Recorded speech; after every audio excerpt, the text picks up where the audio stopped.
Welcome to the Draftstars AFL show with Smatho and Roody.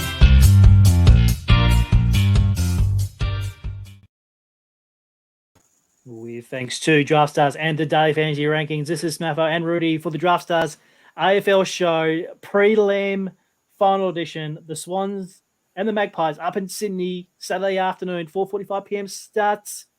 Let's break this down for Draftstars $100,000 contests with my AFL aficionado, Roody. Welcome back to the show. Thanks for dropping by. No worries. Pleasure to be here as always, Smatho. And we're getting close to the end, my friend.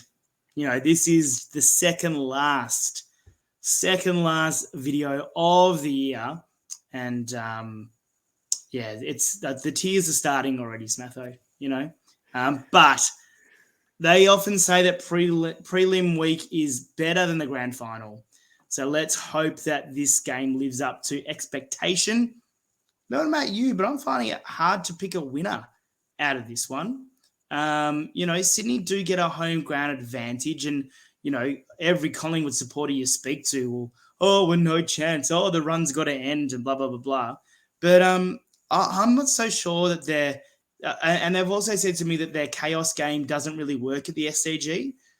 I don't know that it doesn't, because the SCG is just so bloody small, you know, that maybe it will. So, like I said, finding it, my head says that Sydney will win, but I don't know what I'd rather. Would you rather Collingwood supporters be disappointed on Saturday afternoon, or would you rather they have this false hope that they could actually win one and then just see them lose on grand final day?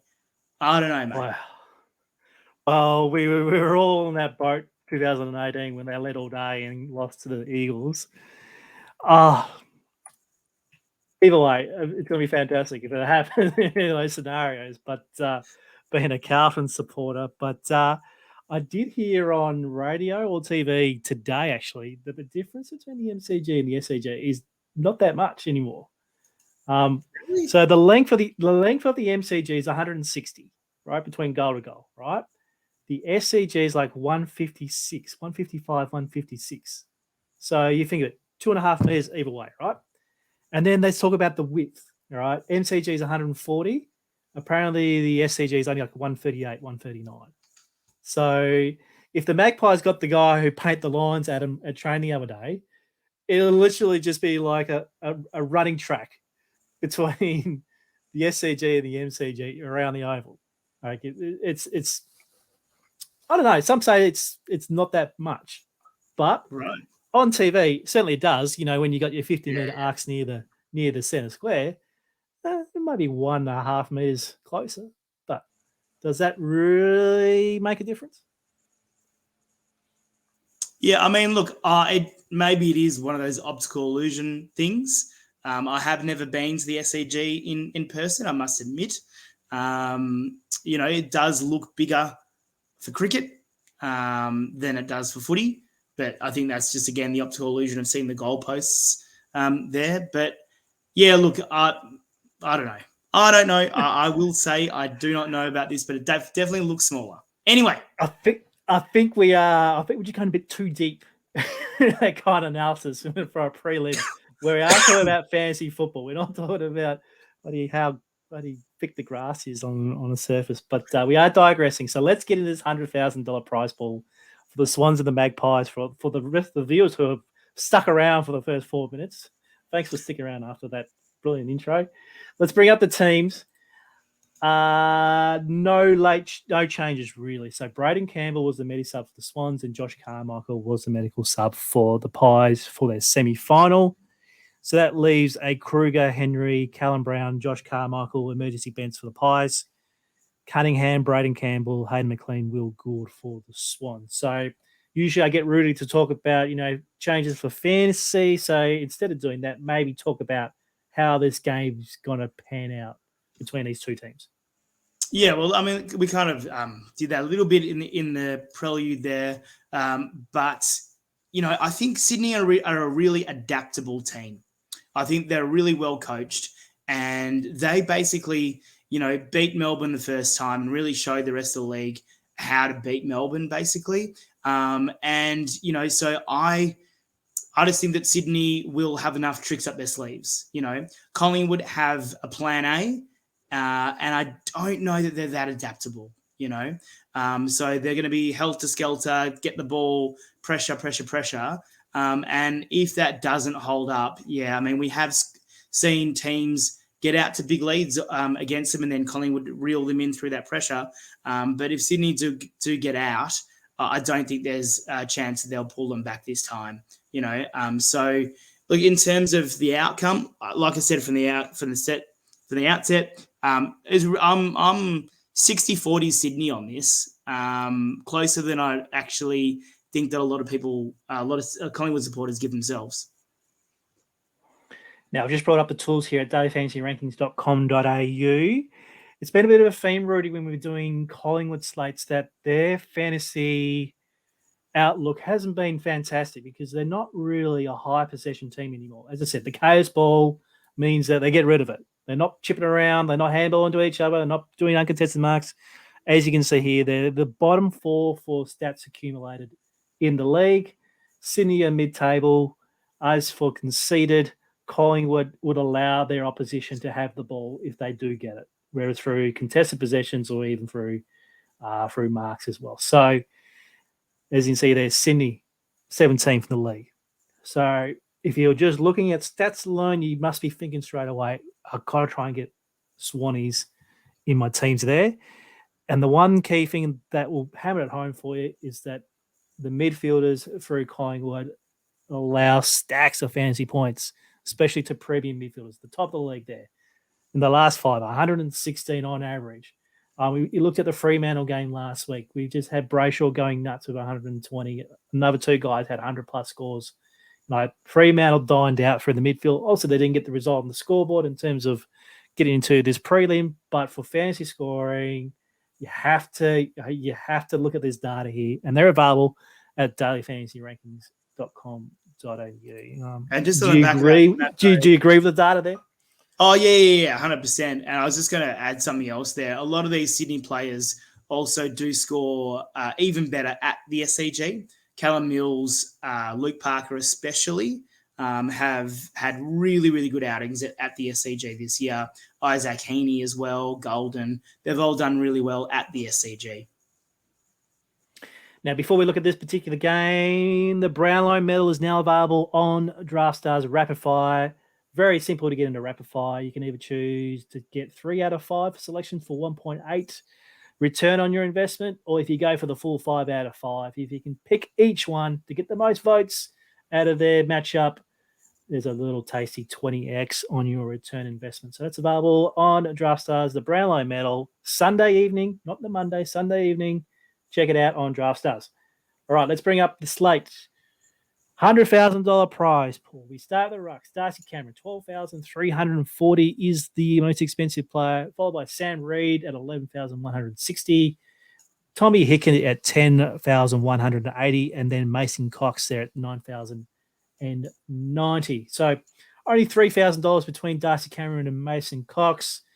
Obviously, Hiki and Cameron are your main ruckman, with Sammy Reid and Mason Cox chopping out from the forward line.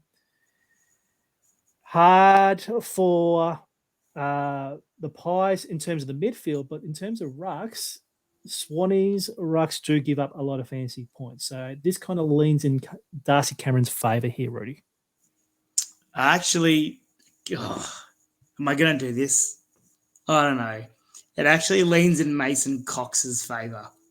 It actually leans in, just because of the build that I'm going with, and I am going to look to prioritise the stud Sydney players. But if you look at Mason Cox's actual hit-out stats, he's been super consistent.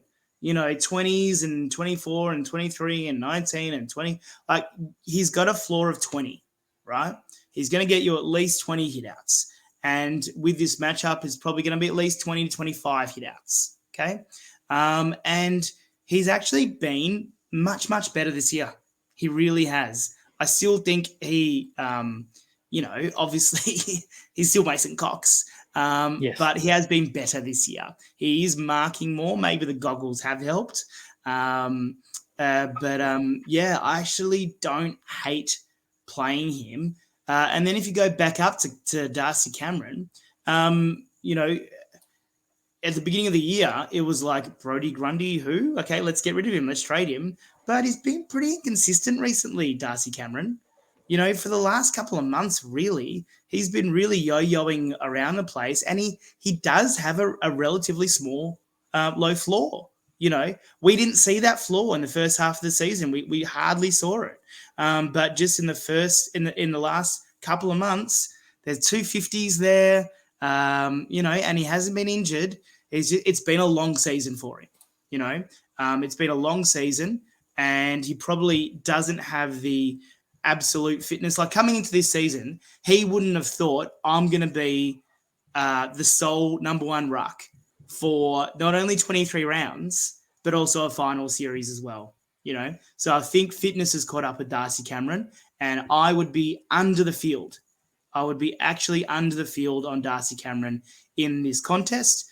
Sam Reid has been the flip side. He's had an excellent end to the season.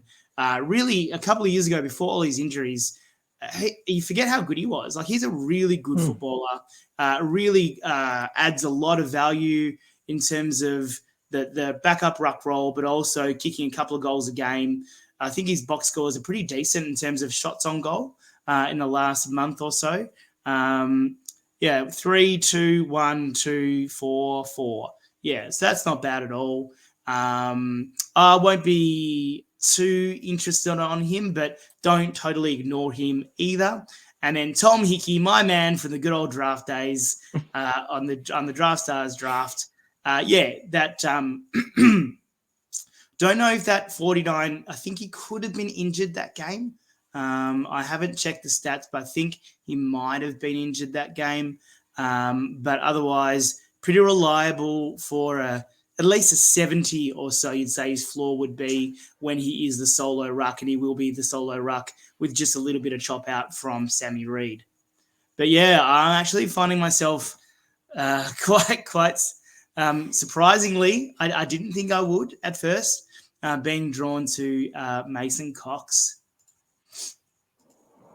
I'm just looking up Hickey's score there when he only had a 49, 72% time on ground. So he did get tailed up by Rowan Marshall that day. He was just shit. Okay, fair enough. So Mason Cox is obviously on your radar, followed by a bit of Tom Hickey, and then obviously Reid and Cameron. You're probably number 3 and number 4. Yep. Very good. Defense, Jackie Lloyd, he's bounced back. His price has also bounced back, 14,550. Obviously dined out on Melbourne's inability to stop his scoring from 2 weeks ago. Nick Decos at 13,280. Lead those two kind of premium defenders. It drops off to Maynard at 11,730. And Robbie Fox is an interesting one. They're at 11,260, being uber consistent as well. Seems to look to be a bit overpriced in my liking. So they're your top 4 there, Rudy. Jakey Lloyd, obviously, if that 121 is going to get the attention of anyone who has the cash to save up for a premium defender. On the radar, she'll be on the radar, surely. Yeah, I mean, look, he's an absolute ceiling play, of course. Just be careful, because I think that could be a season high price for Jake Lloyd. I admit I haven't looked at that, but just looking at it, it does seem to be very, very high. I know he's been in the 1400s recently, but yeah, that seems to be pretty high. 14,000, I should say. But yeah, look, he needs to be in your pool. I wouldn't be heavy on him though. I would rather pay up for the midfielders on this slate. And even that 1-2-1, like, he did kick 2 goals, which is a little bit unusual for Jake Lloyd. So I hope there'll be recency bias on him and that people will click without thinking about it too much. Going down, Nick Decos, again, has to be in your pool. He does have the ceiling, so he should be in your pool. But again, I won't be too heavy on Nick Decos this week. Braden Maynard has been really, really good, but just a warning, like, he is playing a different role this season. He is playing more of an actual defender rather than the freewheeling halfback that he used to be. but, it hasn't impacted his output that much. But, a Maynard 100, you don't really see them that much. It just doesn't fit the role that he plays anymore, or as Smatho said earlier on, the way that Collingwood are playing as a team either, Robbie Fox has been good, but he's too expensive for me. Johnny Noble, definitely in my pool. Really like the fact his role is more of that attacking defender, and also he's not afraid to get down and dirty if this supposedly smaller SCG does make it a more contested game. I think Noble will be a very, very popular play and could even be a cash lineup defender as well. And then you've got like these 4 Swans together, Rampy, McInerney, Florent, Blakey. Any of those can score really well. They've all got good potential. We've mentioned a couple of Sydney single slates before that McInerney is the one that's kind of really dropped off this season. But Blakey, of course, probably has the best ceiling. Sorry to make you scroll around there a bit much. But he's got the best ceiling, Blakey, but he's been really, really low the last few games. So a little bit worried about that. Then we got the Interceptors. We have Darcy Moore, who had a great game a couple of weeks ago and then couldn't back it up last week. And we have Jeremy Howe, who's also been very consistent of late. Of those, of course, it makes sense. You'd go for Jeremy Howe for the safer floor. And I think, that's you'd be pretty happy with a 70 to 80 at 9.5. I'd be pretty happy with that, Some critics might say that's not enough ceiling. It's more of a cash lineup play. But, I don't mind. I think I can get a little bit different around the ground, and I'm happy to lock Jeremy Howe in at that price. And really, in terms of ceiling, it drops away for me after that. Really drops away. Paddy McCartan, Quaynor, I know he's been a popular value option, Quaynor, in the last couple of games, but for what? A 40 or a 50? I can get that from someone else, I can try and get a 40 from Ryan Clark in my forward line, and use that defender spot somewhere else. So, I don't have much interest in these bargain-priced defenders. What about you, Smatho? What do you reckon? No, I think you have a valid point there. Outside of Moore and Howe, maybe a bit of Rampy at 9,590. But one thing I didn't fail to tell you before, but you probably already know that Collingwood they don't have massive ceiling scores in them anymore. We don't have those Taylor Adams, Treloar 120 pig kind of games. Like Nick Decos barely gets there now. So if you're looking for some ceiling stuff out of your pies, then sure, you might have to go to Moore and Howe, but you're not going to get more what you're seeing at the moment. So you might have to. Decos is 147. Can you just click on that for a second? I'm pretty sure that was in that really wet game in Adelaide, wasn't it? I think Decos yes, at Adelaide. Yeah. So that's a real outlier, that game. That's a super outlier game. Yes. So just tread carefully. Yes, of course, that Moore Howe pairing looks a bit juicy. And if you think that the ball's going to be down the semi forward line a lot, then it makes sense. But I'd rather be having more red-white in my defenders than anything else. Roody's obviously been talking up, trying to save money for his premium midfield, because obviously you got the likes of Mills at 16.4, Parker at 15.2, Rowbottoms, he's been fantastic at 13,220. Even Errol Goulden at 12.6 there. So there are very, very good options in your premium midfield. Swannies have to be on your radar here. Yeah. I mean, look, I mentioned this in the little intro about prioritizing Sydney midfielders. The data backs it up. Your gut backs it up as well, because you're just so used to seeing them in the middle of that ground. Chad Warner bursting forward, Luke Parker, coming up from half forward when he's resting down there as well, and Callum Mills just being everywhere. I'm happy to stack here.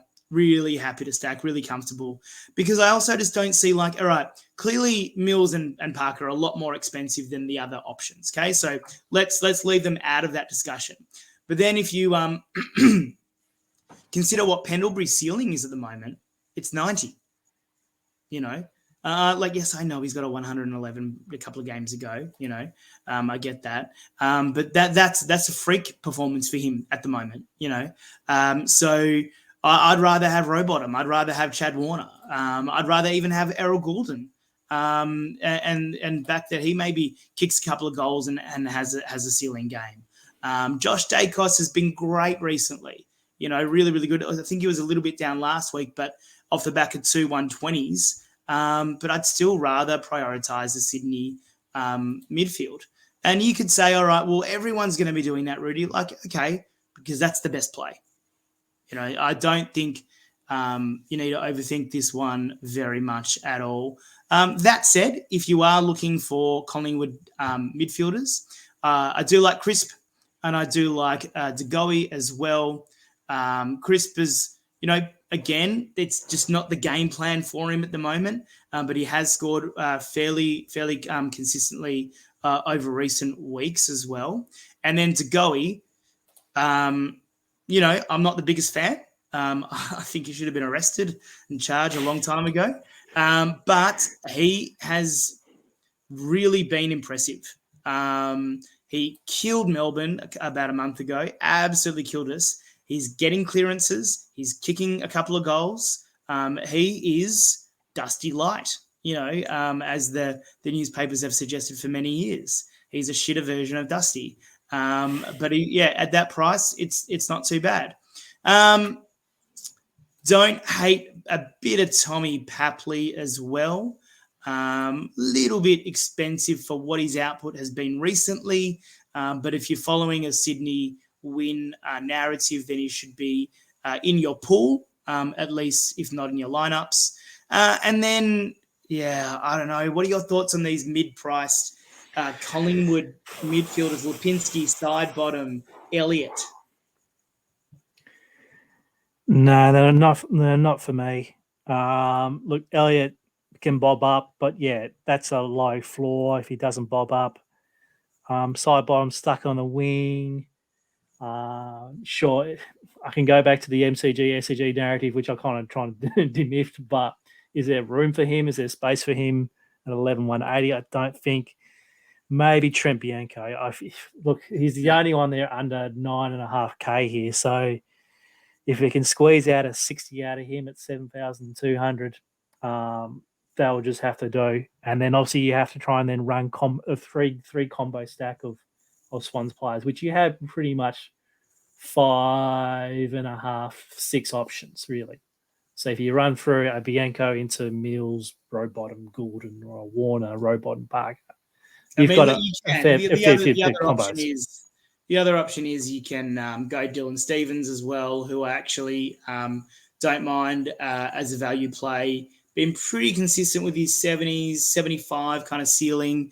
But you are sacrificing a bit of cash for only a 75 ceiling there with Stephens. So you'd want to be very comfortable that Mills is going to go 120, that Parker is going to go 120, so that you can pick up that slack in your other positions.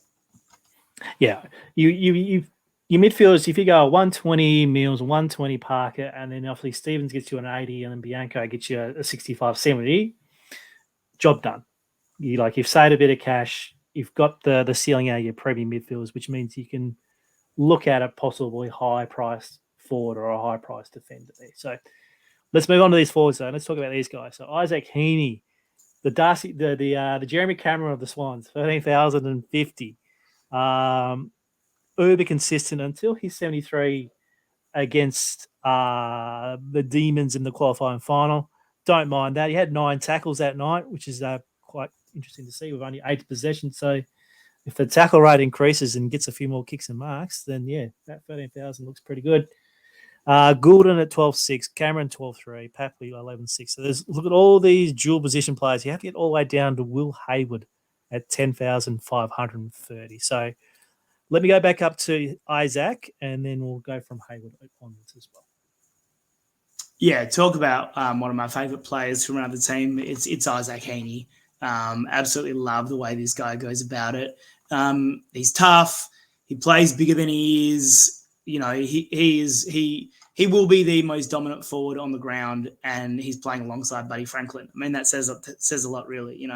I'm going to definitely be running a couple of Haney golden forward combos, and then maybe playing just one or two of the other sitting midfielders at the same time. But I do like that combo to trying to get a bit unique. But in terms of the actual forwards, so let's, the people we haven't spoken about yet, Haywood's been pretty good recently. I joked with my Melbourne mates that, you watch, Haywood's going to kick 3 against us. And then what did he do? He kicked 2 goals against us. Haney gets the focus, Franklin gets the focus, and then Haywood, he's the Bailey Fritsch. He's the Bailey Fritsch of Sydney, and he's probably better. He's a better footballer than Bailey Fritsch is, don't mind Haywood. Franklin, oh my God, he was woeful last week. I got to tell you, who doesn't love Buddy? You have to love him. But he was so bad, and it wasn't just for the bullshit freeze that he staged for. He was just bad. He looked like he'd been coaxed out of retirement, squeezed into a Swans jumper. It was the ghost of Buddy Franklin, and that all points to what, Smatho? Yes, recency bias and low ownership. There we go. And so Buddy, he's Buddy. So absolute ceiling these days, it's not high. He's not going to kick 5, but could be a decent contrarian play. And then we've got these players who just don't inspire me, these forward line plays, the Collingwood options, Hoskin Elliott, Mychek, Johnson, McCreary. Yeah, I'm pretty sure there was someone at the live final who once said that McCreary, they thought he was the next Dane Swan. Yeah, that person probably needs to get their head examined. But is there anything that you could comfortably put into a lineup here in this forward line? Oh, maybe Mychek. If tough matchup against the McCartan brothers, but if you can clunk a few, it's 7-7, mate. Oh God, these are look. Ash Johnson seems to bob up for a quarter, though. He bobs up for a quarter. Yeah. Same with Jack Ginnivan. Look, sure, he had a good game last week, which obviously that's going to get clicks on his name at 7,040. But yeah, when the last time they played the Swans, he scored 24. Right. Yep. So he can become a bit of a ghost. So really, that leads down to our bottom player here at Ryan Clark at 6,470. Yes, you can lob him the same kind of mob as these Collingwood guys, but he has a role, which can lead to a consistent fantasy scores.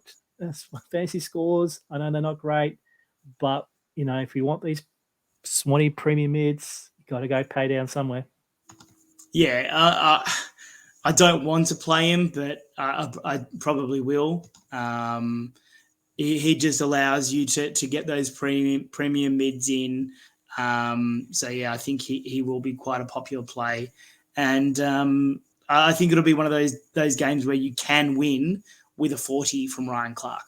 Like I really think that if you build your team the right way, you can definitely win with a 40 from Clark. All right.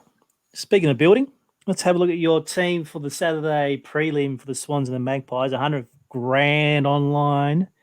I think I know where you're going to start. That's the man with the Speedo goggles and Mason Cox. Am I right in saying that?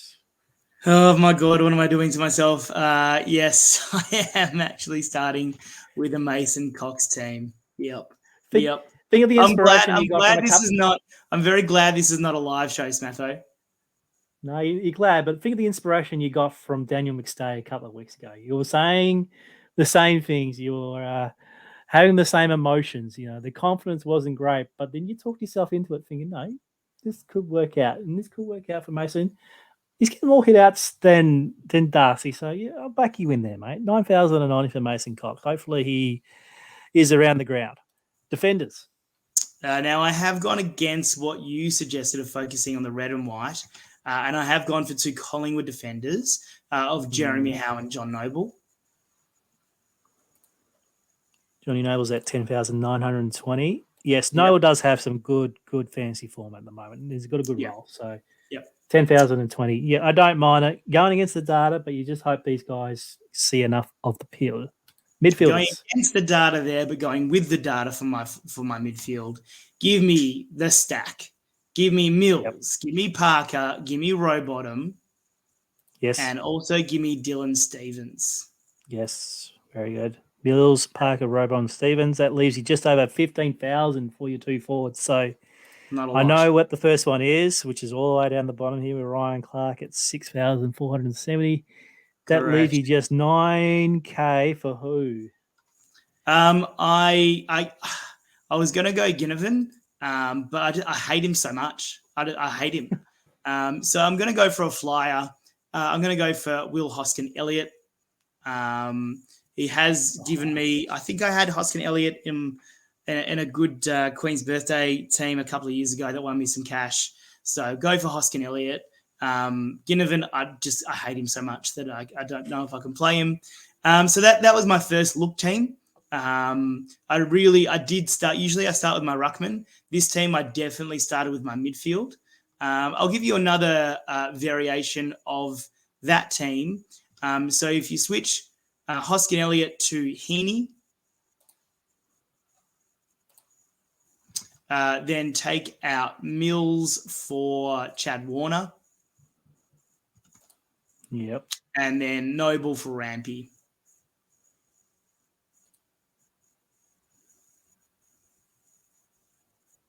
Where is he? All the way down. Where is Mr. Ramp? There he is. Just after Howe. Yep.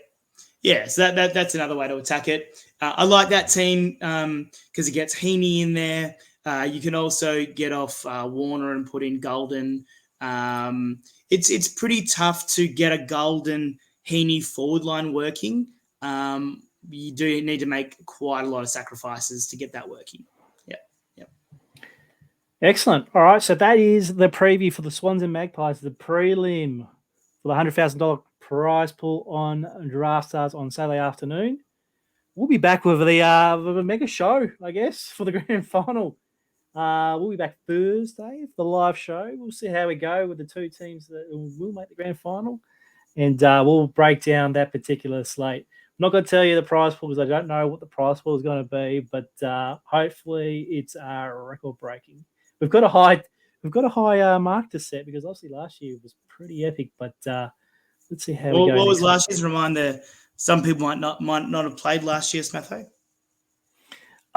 So we got up to 240,000 prize pool last year at a $20 entry. Yeah, it's just over 14,000 entries. Could be record breaking. So 250. Let's hope that. Let's go for 5. Let's go for 5. $500,000, mate. Let's dare to dream, Smatho. Come on. You have the optimism of the Draftstars chat, mate. I tell you what, there are some optimistic blokes in there, and I can lob you into there as well. So, but yeah, we'll have a massive. That's been kind for the Draftstars chat. But we'll be back for the live stream for the grand final. Good luck to your teams this week. As again, the rapid fire is available for Sunday night. Play other sports on the platform. NFL went gangbusters week 1. Obviously, very popular this time of year. NRL finals is on as well. The PGA is back. So it's all there on Draftstars. Also, the AFLW, if you're looking for something to do throughout the weekend as well during the day, there's always a game of AFLW happening, whether it's in the morning or in the afternoon. It's always there on Draftstars as well. So plenty of action there, but the main action here is the 100K. You want to be a part of the 100K on Saturday afternoon. So, Roody, thanks very much for your time and for your insights, and we look forward to catching up next week. No worries, mate. See you next week for the rumor has it that there is a grand final dance, just like the old footy show. the ensemble, the old. No, it's not. No. No, it's not. Thank you, viewers. We'll see you for the granny. See you later.